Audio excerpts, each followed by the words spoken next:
চলুন আজকে আমরা শিখি কি করে এটিএম থেকে কার্ডের মাধ্যমে টাকা উত্তোলন করতে হয়। এই জন্য প্রথমে আমি কার্ড স্লটে আমার ডেবিট কার্ডটি ইনসার্ট করলাম। তারপর স্ক্রিনে দেখানো হচ্ছে যে আমার কার্ডের চিপ রিড করা হচ্ছে।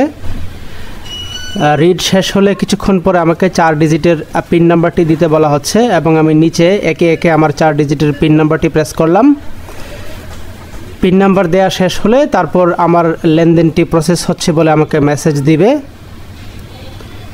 এরপর আমাকে কত টাকা উত্তোলন করব, আমাকে ডিফল্ট কিছু অপশান দেওয়া হচ্ছে 5,000, 10,000, 15,000, কিন্তু আমি এই কোনোটাই উত্তোলন করব না, আমি তুলব 3,000 টাকা। তাই আমি আদার অপশানসে প্রেস করব।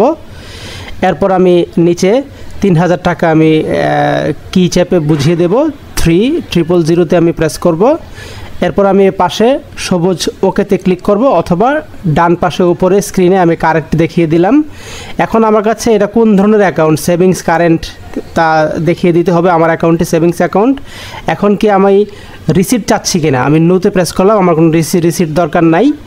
এখন আমার লেনদেনটি প্রসেস হচ্ছে, আমাকে কিছুক্ষণ অপেক্ষা করতে হবে।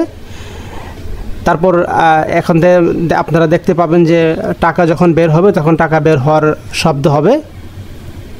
এই যে টাকা প্রসেস হওয়ার শব্দ হচ্ছে।